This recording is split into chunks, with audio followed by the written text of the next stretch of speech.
All right, let's get started. Thank you for joining today, everyone. I'm Megan from Taboola, and joining me is Srikant from iQuanti. Hello. Hi, this is Srikant Lanka. We're here to talk to you about finance marketing opportunities in a time of uncertainty. COVID-19, the spread of COVID-19 across the globe has left many of us in many different verticals in a big time of uncertainty, but we're here to talk about some opportunities for finance marketing today that can help you really shine amongst your consumers. But before we dive into that, I just wanted to note for those of you who might not be familiar, on the right-hand side of your screen is the Gotowebinar control panel. There is a chat function there. You can chat us questions at any point during the webinar, and we'll try to answer as many as we can at the end of this series. And also, there's a questions module as well. You can ask questions to each other there. And at the end of the webinar, sometime this week, we will send out a recording of the session as well as the deck to everyone who's registered for the webinar. So you will have the materials available to you afterwards. So without further ado, let's dive in. I'm Megan. I'm Taboola's Senior Content Marketing Manager. My background is actually in journalism. I was a journalist for a few years after college before I broke into content marketing, where I've been for 7 years now, 3 of those years which have been spent with Taboola. And most of my time has been in the technology marketing sector. I've worked in fintech, ad tech, martech, HR tech, you name it, really focusing on storytelling, data, and distribution. So feel free to tweet me or connect with me on LinkedIn. I'd love to talk with you. Hi, my name is Srikant. I am the Senior Vice President for Solutions for iQuanti. I've spent around 10 plus years in digital marketing, 20 years in FS and marketing combined together. Been at iQuanti for the past 1 year, primarily focused on online advertising and marketing strategy. Pre-iQuanti, I headed programmatic strategy at Google for close to a decade, and I'm as a marketing faculty and a TEDx speaker as well. Look forward to connecting with you guys either on Twitter or on LinkedIn. Awesome. So just to dive in here, to get started, I always like to take a step back and sort of look at the market opportunity overall. So this was a staggering statistic that I found on Statista. The transaction value in personal finance globally is over $1 trillion just for 2020 alone. And it's going to be really important, specifically in the research and decision phases of the buyer journey, to focus on your online campaigns to capture this opportunity. And when we think about that opportunity, we want to reach our consumers and our audience members when they're paying attention. And this is just a snapshot of what we're seeing across the Taboola network over the past 90 days. So for those of you who might not be familiar with Taboola, we partner with over 30,000 companies worldwide, many of which are enterprise to SMB publishers. And we can see a lot of the traffic that are coming to those publisher sites and look into the topics that people are interested in reading about at this time. And personal finance in particular is having a moment. From a 90-day look over the last 45 days, we've seen over 280% increase in page views.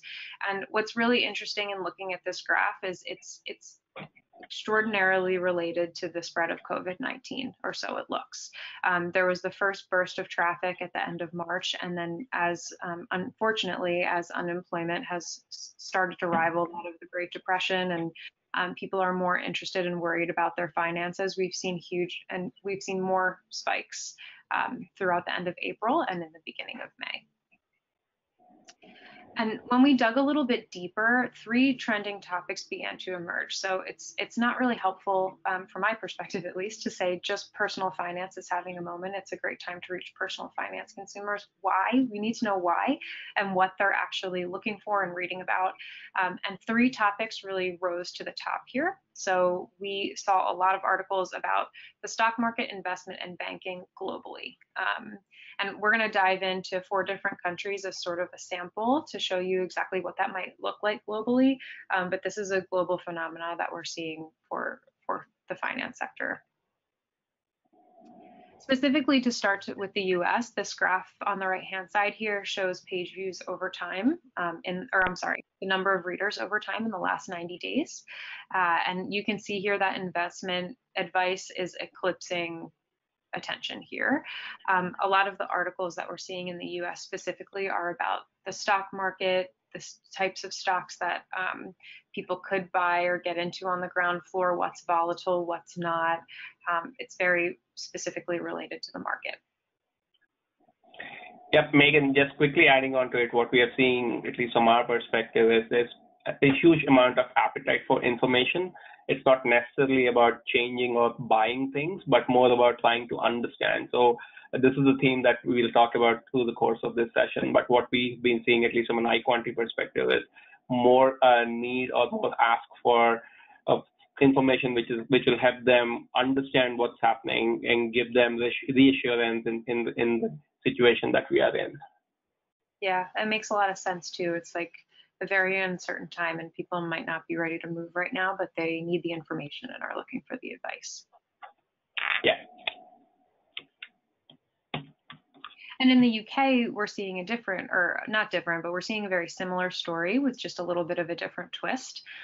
In the UK, we're seeing people really torn between investment advice and finding better banking.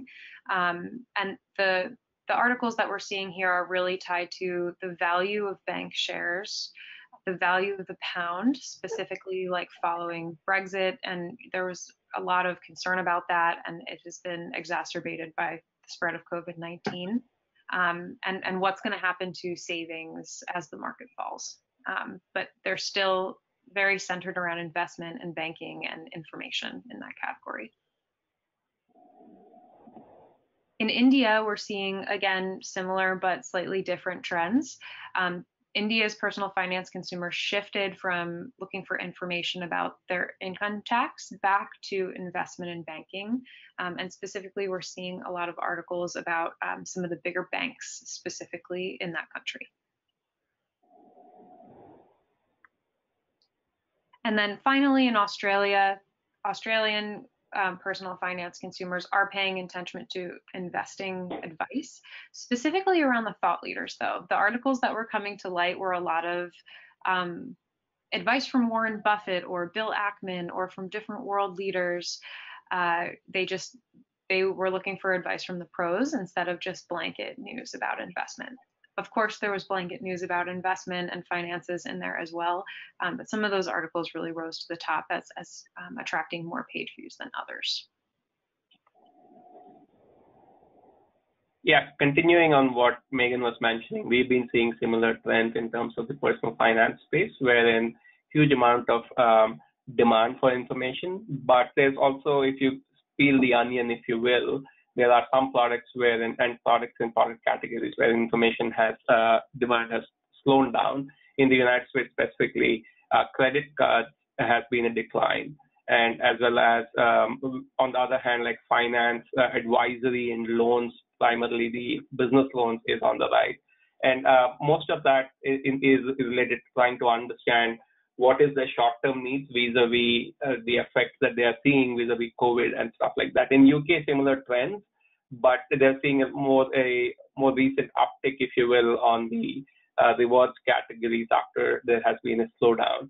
And India, again, we're seeing a decline in demand for consumer credit cards and loans and long-term towards credit usage. So there has been a change or shift, if you will, towards conserving money and not necessarily spending. There's been a slowdown in consumption that we are seeing.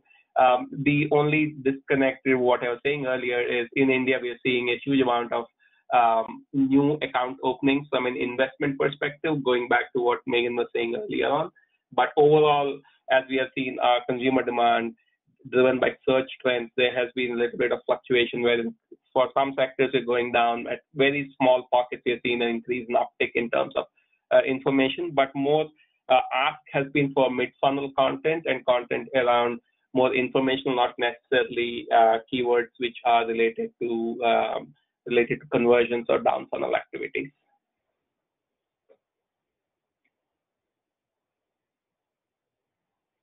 Megan, back to you.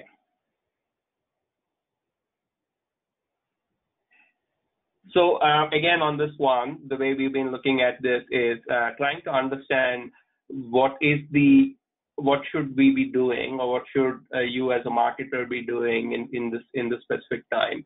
So what from an iQuantity's perspective, we work with a bunch of banks in the US and globally, and we're working with a US bank specifically right now whose homepage is very highly focused on their credit card offerings, and they recently changed the language post the COVID situation to give more information about stock market, what's happening in other areas of their offerings that they have, and what that led to is a network effect, if you will, and the conversions on the credit card side have shot up. So even if you're not necessarily a bank or you're not necessarily trying to sell investment products, weaving these themes into your marketing strategy is going to be super important. People are definitely worried about money, and especially folks who have a bunch of their savings in various financial instruments. They are looking for ways wherein it is safe, and they are looking for ways wherein they can, wealth preservation, if you will, is the trend that we are seeing in terms of various user stories that we are seeing, and banks and marketing firms, bank marketers should take heed to that.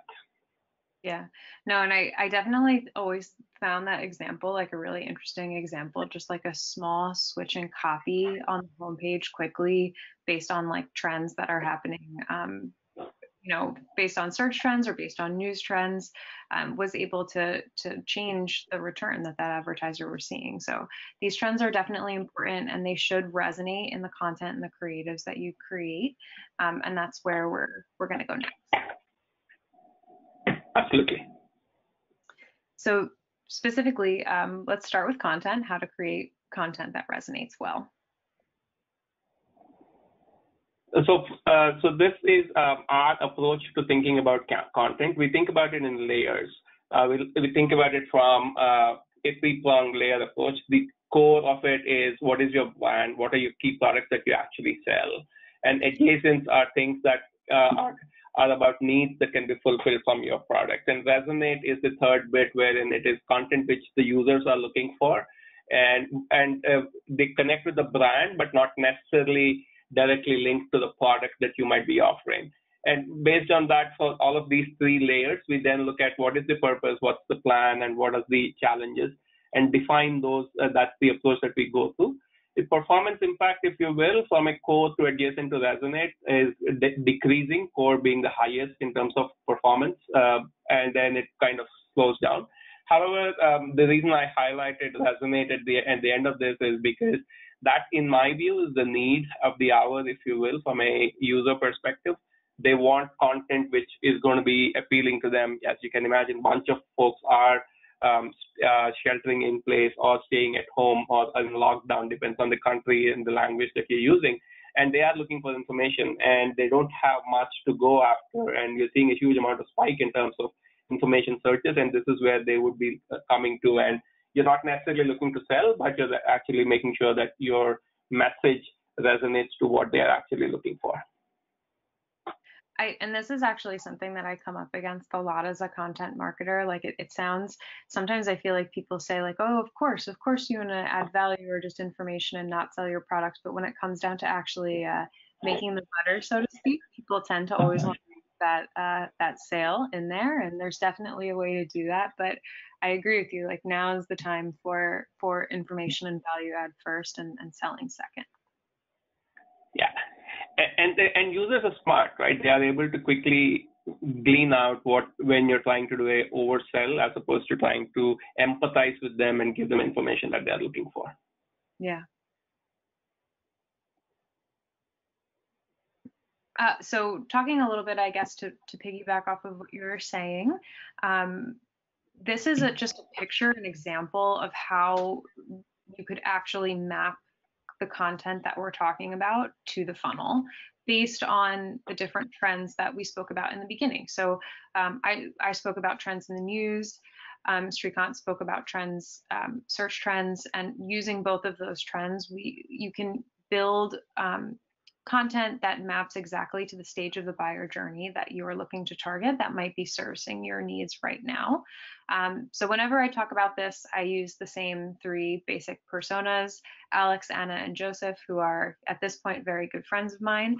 Alex is in the awareness stage. He has no idea who you are and likely doesn't even know or doesn't even believe that he needs your type of product or service. Anna knows that she wants your type of product or service, is interested in buying, but she's not convinced that your brand or your specific offering is the one for her. Joseph is in the decision stage. He wanted to buy from you, or thought that it might be a good idea, but he just hasn't yet for some reason. Maybe he put an item in his cart and left, or maybe he converted and he signed up for something and forgot to start spending, whatever it may be. He just needs a final push. And then the loyalty stage, question mark, could be any of these people once they've made it all the way down the funnel. So I'm not going to read you all of these headlines, but these are just examples of types of content that can work to move people down the funnel at each of these stages. So specifically, I'll call out for somebody like Alex. He doesn't even know that he wants your type of product. So a headline like 5 reasons why smart people invest in a recession, if you're selling an investment product, for example, might convince him that he should be thinking about investing right now, right? He's not necessarily ready to sign up for your tool or your services or whatever it might be, but he needs to be thinking about investing, and this type of article will get him there, versus someone like Anna. People save hundreds each month with this app, right? If you're maybe selling an app or some sort of fintech, that is an article that can speak directly to a product or service or offering and convert someone like Anna, versus Joseph, who can be targeted with more like traditional product landing pages to move him to the final stage of the funnel. So these are just examples, but it's an illustration of how you can map content to different stages of the funnel depending on your particular goals or KPIs. And then, when you think about what type of content you want to create, right? Like as a content marketer, I think about this a lot. I can create with any type of message that I'm trying to put out there. I could create an infographic or an explainer video or an article, and we end up kind of a lot as marketers, I think, making those decisions depending on like resources and ease and things like that.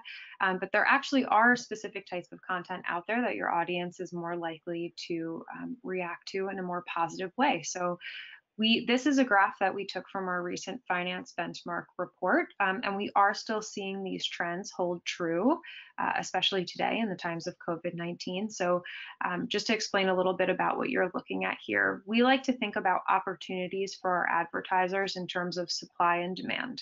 If there's a low supply of something and a high demand for it, that's a huge opportunity to get in there and reach that audience. So when we think about demand, we define demand as click-through rate. If people are clicking on content, we assume they want to see it.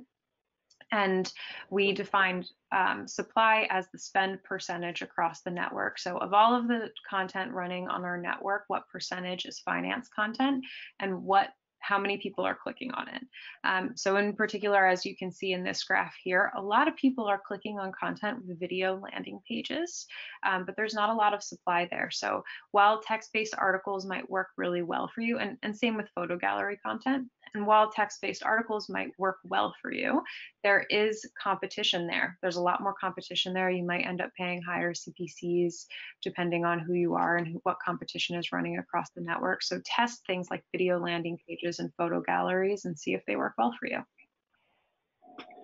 Yeah, definitely +1 to the video side of things. We have seen a huge amount of conversion or demand for it based on the CTR metrics that you're seeing, and investment being much lower. I definitely understand the challenge of building a video page, which will take a little bit more effort in terms of creatives and making sure you have the right story. But the connect is much higher, and we have some of our more savvy clients of ours asking for video content, which is going to help them articulate a story or share their content or their perspective much easily.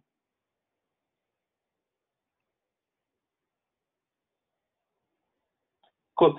So going back to the whole storyline about core, adjacent, and resonate, the way this is a case study of what we did for a premium consumer credit card company. So basically, we collaborated with their brand and marketing teams to build out an integrated content strategy that addresses the needs of the teams as well, in terms of making sure your brand content, which is resonating with the audience that you're looking for, as well as content that supports for different funnel stages on this path to purchase. The idea is that you're able to nurture these audiences across the user journey and meeting both two objectives, like both building a brand association as well as driving performance. And hence this, if you look at from a content perspective, there's a few goals that we think about. One is telling a story of what's happening and or what kind of first-person testimonials, be it videos or experience blogs, and things about which will help you connect or tell a story of how things are happening. And if you think about from a information teaching perspective, trends and insights, infographics has been super useful in that. Top trends and top 10 things or top 20 things kind of behavioral trends have been working. And then data-driven benchmarks, we believe hugely in the value of data. So continuing to think about what are the various insights that we can glean from data to help make even content plan work. So this has been the journey that we had done for a premium consumer credit card. Primarily, the objective is to think about what's the user journey, how are they progressing, and then build content which is going to map it back to the areas that you want them to focus on, be it around awareness or around conversion. At the same time, also keeping the user perspective in mind as to what are the key things that they might be interested in. Yeah, it's definitely really interesting, and it's a great illustration of how you can map different forms, content types, and ideas. I really like this slide. And also, I wanted to just note, I know you were mentioning that infographics have been really great in terms of information. We also see that that form of like visual snackable content performs really well. It actually fits in that photo gallery bucket in that analysis that I was sharing with you before. It's not exactly a photo gallery, but it's visual content. And when we ran the analysis, some infographics were surfaced in there as well. So definitely something we're seeing working too. Yeah, absolutely.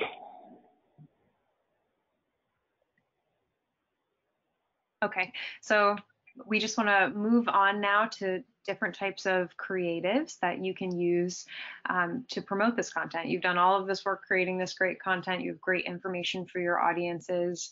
Now, how do you get it to them? So we pay attention specifically in our network to trends for images and headlines, which are the two most important things that make up any different creative. Excuse me.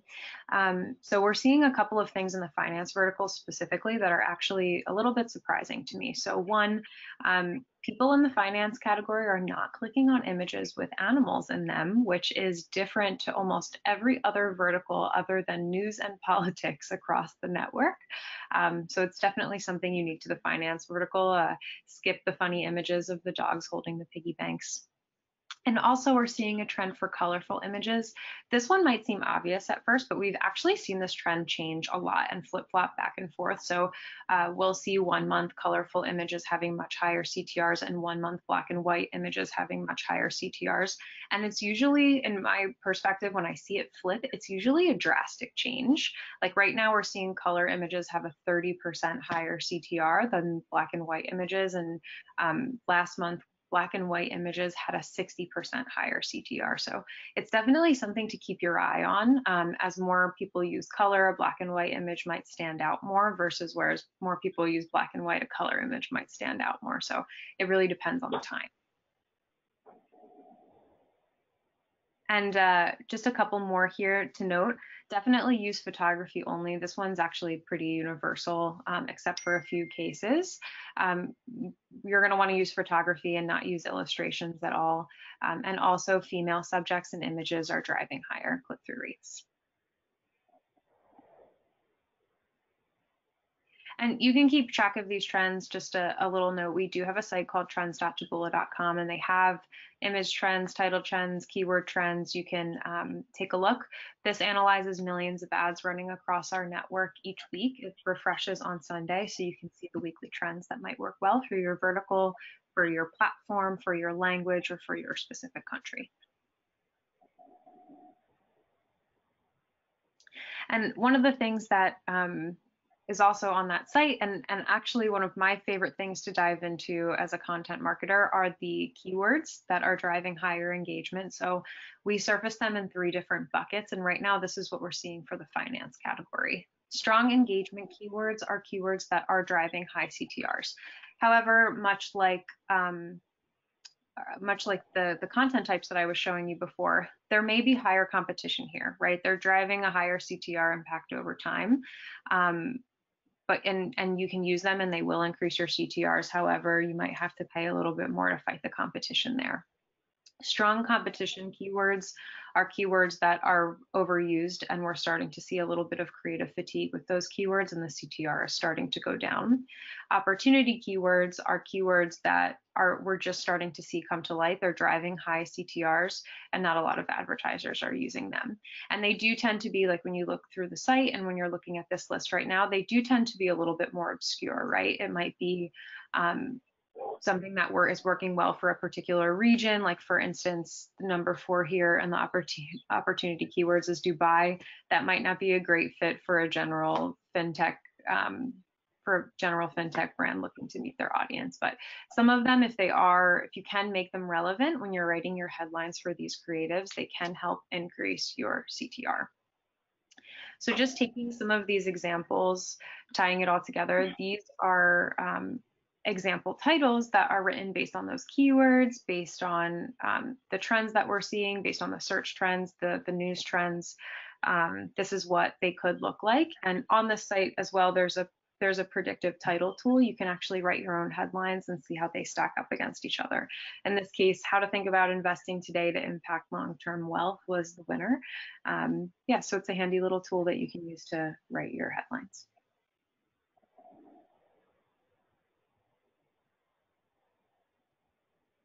And then finally, to kind of bring it all together, we did take a scan at some of the top campaigns running in the finance vertical before on our side on the Taboola network before this webinar.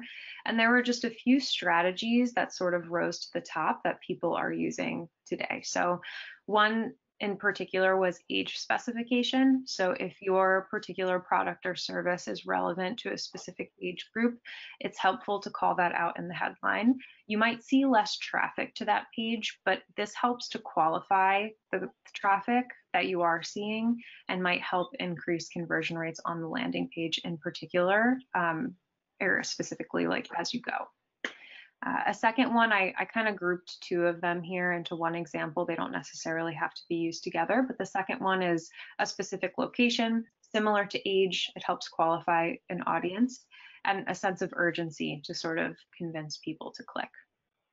One that I thought was really interesting and something that is new is something that I'm calling benchmarking. I'm not sure if that's the best word for it, but I'm seeing a lot of headlines out there since COVID-19 about comparison across the globe. So this is a particular example. These 40 banks are struggling financially, a comparison of different banks, but there's also a lot of comparison between different countries, between different regions or states within that country, between different stocks or businesses. There's a lot of like across the board, here's how people are stacking up against one another. And that type of information is really interesting right now to finance consumers.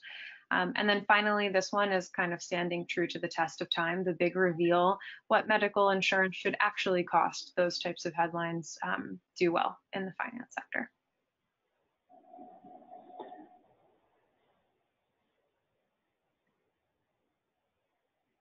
Yeah, from iQuantity's perspective, definitely agree with looking at keywords and looking at their trends and figuring out how you should be simulating or using the right sets of content to build out the narrative that you want to share and the storyline that you want to do.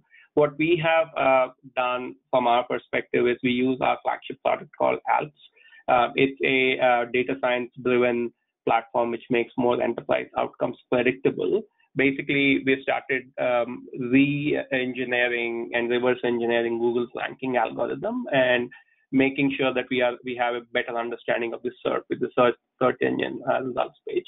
From that, we started to model out. So inside our ALPS tool, we have a module called the content simulator, which actually helps you predict what is the outcome of the content before you publish.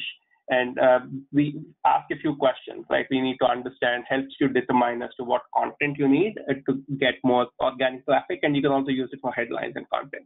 And then is it more about building out new content, or is it more about just optimizing it? So this way, we are able to figure out what is it when you edit an existing page or you build out a new page, you get an accurate prediction of what is the rank movement, which is going to move up or down from an organic perspective, what incremental traffic you're going to get, and what conversions that might lead to as a precursor before you start building out these modules. But definitely plus one to Megan's point of trying to use as much trends data, tools data to help simulate the outcome before you start building out, and definitely interested in the big reveal that she was mentioning about, which I think is interesting, which I haven't used, but others we have seen the age benchmarking and location-driven tactics work very well as we are thinking about content strategies.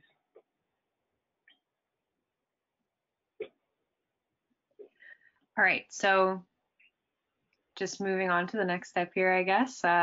You have the content, you have the ad creatives, you've used trends or Alp to analyze it and make sure that it's going to perform the best it possibly can before you start testing it. Now it's time to think about where and when and how your audience is interacting online. So we have some data and some insights to share with you when it comes to targeting those audience and those consumers. So of course, and finding the right people. So one of the biggest challenges that we heard when we spoke to a bunch of marketers across current clients that we have and others in the industry is about trying to target the right audience. And this is not a new problem, but it's been we believe that there's opportunity that you can look at trying to combine together your first-party consumer data that you have in terms of your profile, products that you have, banking relationships, and all of that bits. You also can look at your second-party data, be it around web analytics and what have you, and other financial standards data in the US, credit scores, and all of that. And then based on your existing campaigns that you're running, you can build all of these together into one comprehensive view, if you will, of your customer, and use that information to help better target. If you go to the next slide, the way we have done it is we looked at signals of all of the data sources that I spoke about. And using those data sources and signals, we built out advanced analytics models. And then we have looked at signals that we have to come up with pre-built definitions of what should be this particular user, which bucket should they fall in. And also looking at their creditworthiness signals, be it from credit scores and also their own trend data. Am I looking for the cheapest credit card? Am I looking for premium credit card, or what have you? Those kinds of signals. You then use these inputs to segment them, and you segment them into various buckets. And then usually when you're a big bank, you might have multiple offerings from what you want from your premium users to your simple basic users. So you segment those users and then build lookalike models and then apply them onto any of the platforms that you're working at. So that's the approach that we have taken, making it a little bit more real. If you go to the next slide, okay, sorry. Yes, thank you. Yeah.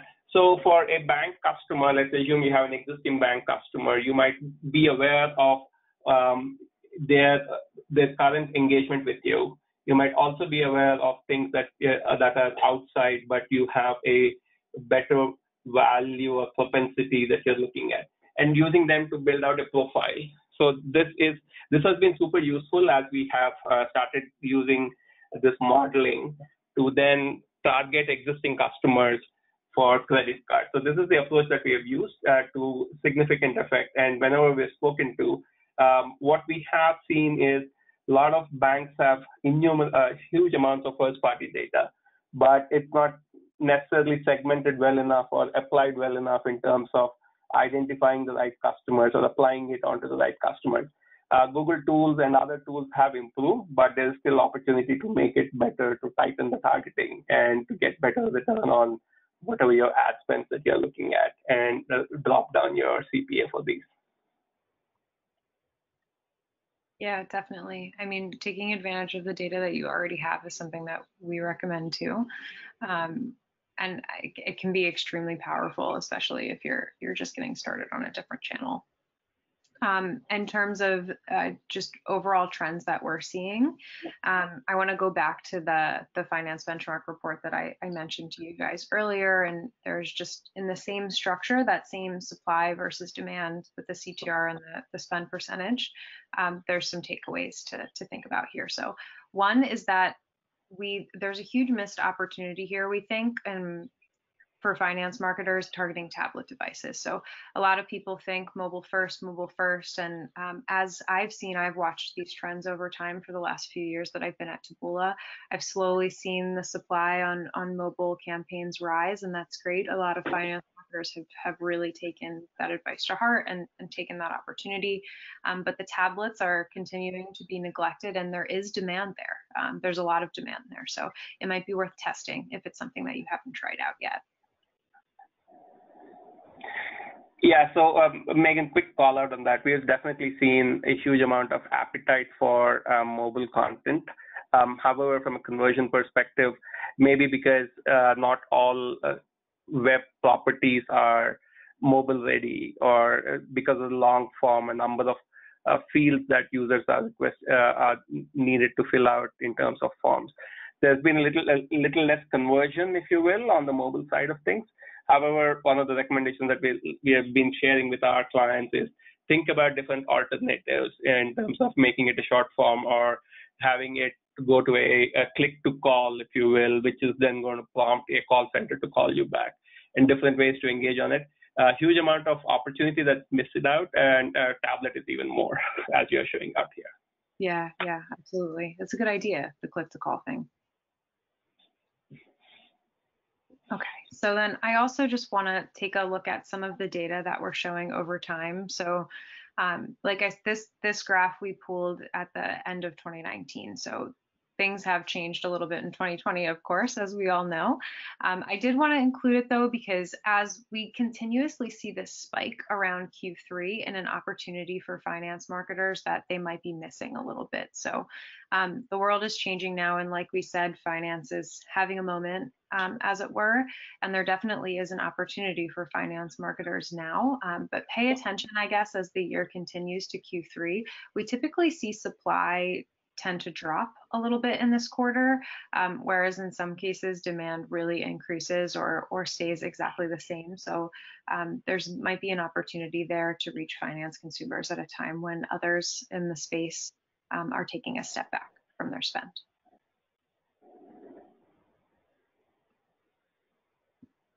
And then just thinking a little bit more about the details in the targeting. So Monday to Thursday, definitely the best time to target people, target personal finance consumers. We are seeing a little bit of a higher demand on Mondays and Thursdays and a little bit of a lower supply. It might be worth testing out to see if you can segment those days for some of your campaigns. But in general, Monday to Thursday is where we're seeing the biggest opportunity for the finance vertical.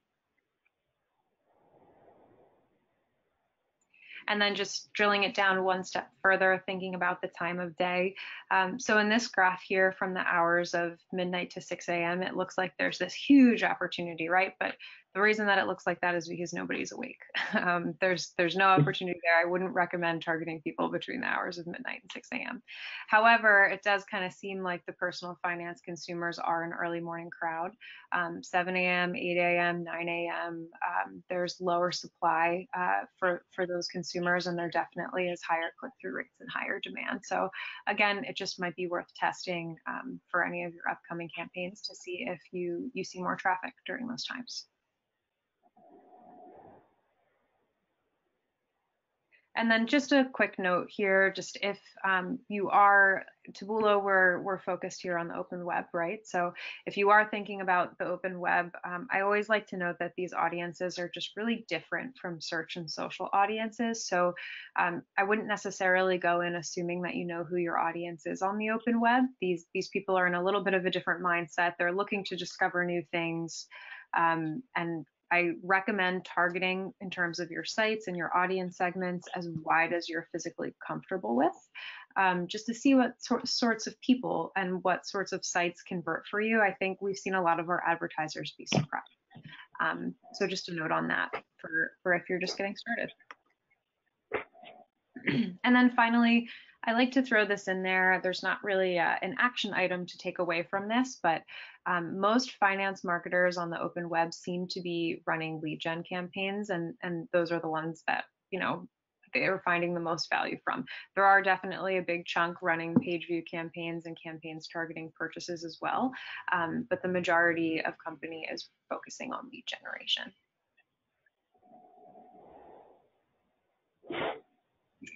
All right, and that's really it. Just you know, a few takeaways from us. You know, finance is having a moment right now. Don't miss it.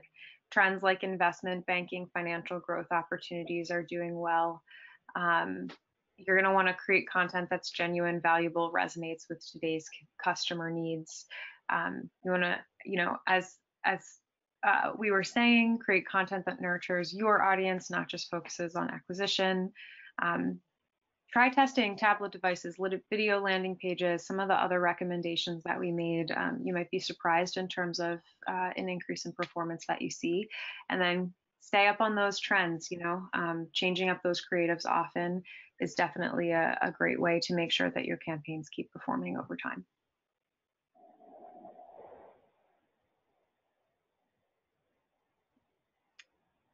All right, and I mean, on my side, if you're interested, I did reference this finance benchmark report a lot. The trends that you saw today in this webinar were global overviews.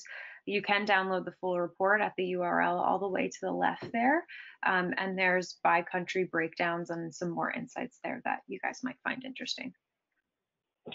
Yeah, quickly from the iQuanti website, I mentioned the ALPS tool, which we are using for content simulation, and the link for that is there. And also we publish point of views on various subsectors of the VFS industry, specifically with respect to COVID and what's happening on that by country. So you can reference that as well or download that content as well from the VFS COVID updates that we have from our site. I'll definitely be checking out the ALPS tool for sure. All right, and that's it. I guess let's take a second to look through some of these questions. All right, so there are a few here. So a few of you have asked for example campaigns that we think have really hit the mark. NerdWallet is one that really comes to mind. They recently released this great piece that showcased all of these expert tips for financial management and investing, and I keep seeing it around the web. So you might want to check them out and their marketing for a little bit more inspiration. All right, and somebody asked how many creatives you should test in a single campaign. So honestly, of course, the annoying answer is that it really depends on you and your audience. Here at Taboola, we recommend testing 9 for each campaign, which you can easily achieve by matching together 3 different headlines and images that can go together in a variety of ways. And starting with those 9 images will give you a good chance of success. All right, let's see if we have any more. At what point should I pause a creative that I think isn't performing? So we recommend giving it 300 to 500 clicks before making the choice to give it the boot. This gives a good size audience the chance to convert, and if they're just not converting or hitting whatever KPI it is you're targeting after 300 to 500 clicks, it's probably a good idea to let them go. All right, well, thanks everyone for joining us today. We hope to see you at our next webinar. We do have another webinar coming up next week. Check out our resources page, taboola.com/resources/webinars, and you can see what's upcoming next. So we hope to see you there, and speak soon.